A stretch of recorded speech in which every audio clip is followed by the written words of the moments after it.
kami dari kelompok pertama ingin memberikan penjelasan materi mengenai bagaimana sih pencegahan dari kekerasan seksual.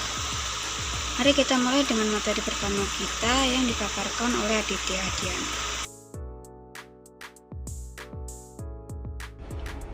Pelecehan seksual merupakan suatu tindakan yang melibatkan pemaksaan, manipulasi, atau eksploitasi seksual terhadap seseorang tanpa persetujuan mereka. Menurut dari psikolog, pelecehan seksual adalah perilaku bernuansa seksual yang dilakukan tanpa persetujuan yang dapat menyebabkan korban merasa terancam, dipermalukan, ataupun direndahkan. Baik, Adi telah memaparkan kepada kita definisi dari kekerasan seksual. Tentunya materi tidak hanya sampai itu. Berikutnya akan dilanjut bagaimana jenis-jenis kekerasan seksual dipaparkan oleh Renda. Berikutnya adalah jenis-jenis pelecehan seksual maupun contohnya. Yang pertama adalah pelecehan secara verbal atau menggunakan kata-kata yang menyakitkan. Pelecehan verbal adalah bentuk pelecehan yang paling sering terjadi. Kata-kata yang digunakan dapat sangat menyakitkan dan membuat korban merasa tidak berdaya. Contohnya seperti catcalling, komentar tentang penampilan, lelucon seksual, maupun godaan seksual yang tidak diinginkan. Pelecehan verbal sering dianggap remeh, namun dampaknya sangat merusak bagi korban.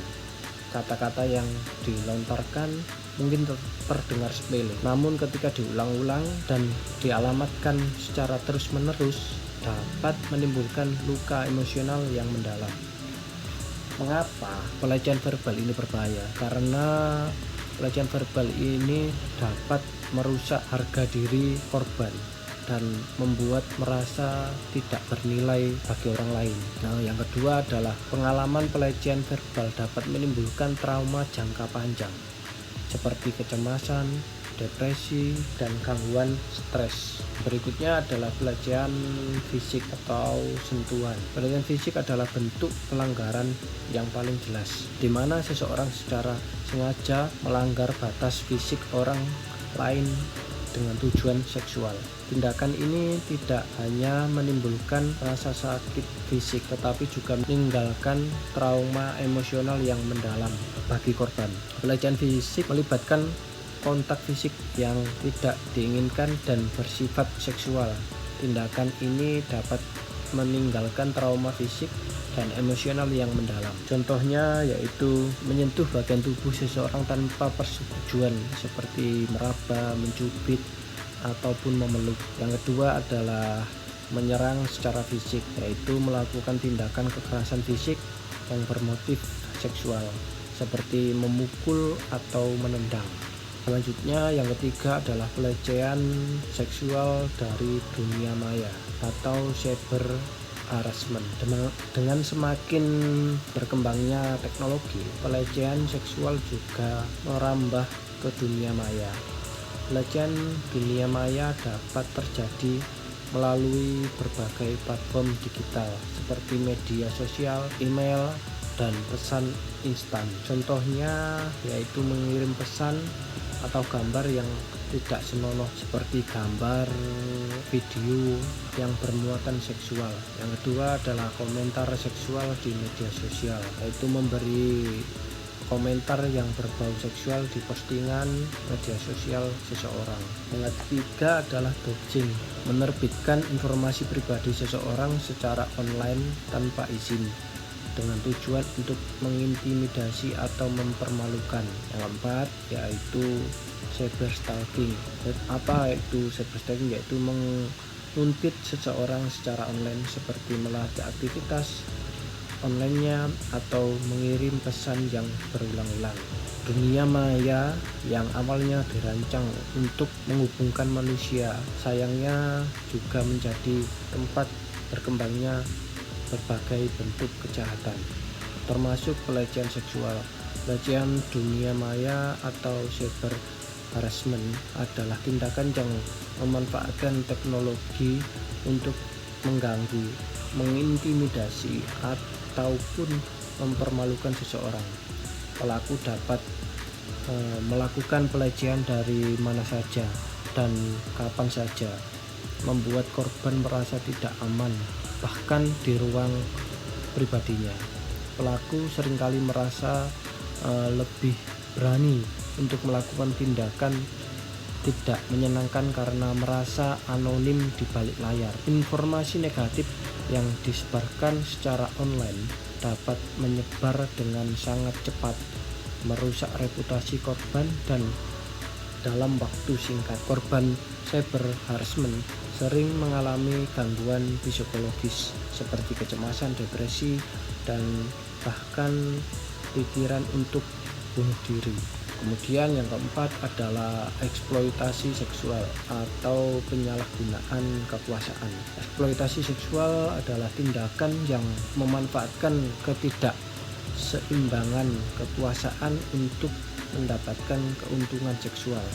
Pelaku seringkali berada dalam posisi yang lebih berkuasa, seperti atasan, guru, atau anggota keluarga, dan mereka memanfaatkan posisi tersebut untuk memaksa atau membujuk korban untuk melakukan tindakan seksual. Korban eksploitasi seksual sering mengalami trauma psikologis yang berkepanjangan, yaitu seperti depresi, kecemasan, dan gangguan stres.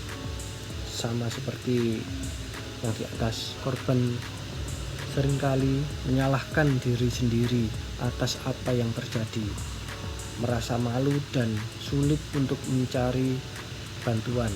Kepercayaan korban terhadap orang lain dapat terkikis, terutama pada orang yang memiliki wewenang.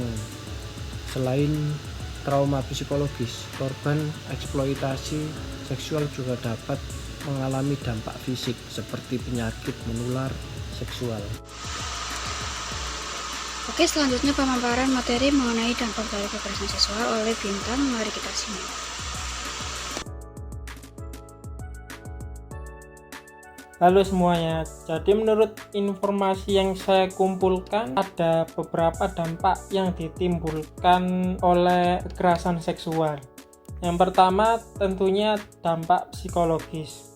Korban dapat mengalami post-traumatic stress disorder dan anxiety. Korban akan mengalami sebuah ingatan masa lalu tentang kejadian yang tidak menyenangkan tersebut, dan korban tentunya akan merasa cemas hal itu dapat terjadi lagi pada dirinya. Kemudian untuk korban perempuan, di stigma masyarakat itu perempuan dilambangkan sebagai hal yang suci. Jadi menurut korban perempuan, mendapat kekerasan seksual adalah sebuah aib sehingga perempuan tersebut tidak berani untuk melapor maupun memberitahu orang-orang di sekitarnya. Kemudian kepercayaan diri korban perempuan maupun laki-laki juga dapat menurun karena di mata pasangannya atau di mata calon pasangannya dia merasa value-nya turun. Kemudian apabila korbannya laki-laki, tentunya laki-laki tersebut akan merasa malu karena di dalam stigma masyarakat laki-laki digambarkan sebagai sosok yang kuat dan berperan untuk melindungi orang-orang di sekitarnya. Jadi apabila orang lain mengetahui seorang laki-laki telah mendapat perlakuan kekerasan seksual, hal tersebut adalah hal yang memalukan bagi korban laki-laki. Kemudian berikutnya adalah dampak fisik. Dampak fisik meliputi cedera fisik dan penyakit menular seksual seperti AIDS maupun HIV. Seperti yang kita tahu, kekerasan seksual tentunya kekerasan yang mengarah pada area seksualitas seseorang. Jadi tentunya di dalam hal tersebut pastinya ada suatu pemaksaan sehingga akan mengalami cedera pada area seksual tersebut. Dan beberapa korban yang melawan pelaku, biasanya pelaku akan menggunakan kekerasan fisik seperti memukul korban agar korban tidak banyak melawan. Kemudian untuk korban perempuan, apabila kekerasan seksual yang terjadi adalah pemerkosaan, tentunya akan ada kemungkinan besar bahwa korban tersebut akan mengalami kehamilan, tentunya kehamilan yang tidak diinginkan. Kemudian berikutnya adalah dampak ekonomi. Apabila korban mengalami kekerasan seksual di lingkungan pekerjaannya, maka kemungkinan besar korban tersebut akan mengalami penurunan produktivitas yang akan berpengaruh pada performa kerjanya dan tentunya akan berpengaruh pada penghasilannya yang akan menurun. Dan kebanyakan korban yang mengalami kekerasan seksual di lingkungan pekerjaannya, dia tentunya akan resign dari pekerjaan tersebut sehingga dia akan menjadi jobless. Kemudian dampak ekonomi selanjutnya, korban juga dapat mendapat beban biaya medis dan psikologis, karena seperti yang saya paparkan sebelumnya, ada dampak psikologis dan dampak fisik. Kedua hal tersebut tentunya memerlukan penanganan, dan penanganan tersebut harus dilakukan oleh ahli, dan tentunya hal tersebut membutuhkan uang ya. Kemudian ada dampak masyarakat. Apabila pelaku tidak dihukum dengan berat, maka besar kemungkinan pelaku akan mengulangi perbuatannya pada orang lain maupun pada orang yang sama. Masyarakat juga akan semakin takut untuk percaya pada orang lain, sehingga hal tersebut dapat merusak harmoni sosial. Selanjutnya dari materi saya yaitu mengenai pencegahan dan tindak lanjut pasca kejadian. Untuk pencegahan kekerasan seksual, yang pertama yaitu edukasi masyarakat secara menyeluruh. Seperti contoh mengadakan seminar di sekolah atau tempat umum. Kedua, menciptakan lingkungan masyarakat yang dapat memperkecil peluang adanya kekerasan seksual, seperti pemasangan CCTV di tempat umum. Yang ketiga yaitu menciptakan sistem hukum yang efektif, seperti membuat regulasi tegas yang melindungi korban kekerasan seksual. Selanjutnya, tindak lanjut pasca terjadinya. Untuk bagi korban, yaitu 1. Menampung korban di tempat yang aman, seperti memberikan tempat perlindungan sementara, seperti di rumah atau di panti sosial. Kedua, sebagai orang terdekat memberikan dukungan emosional. 3.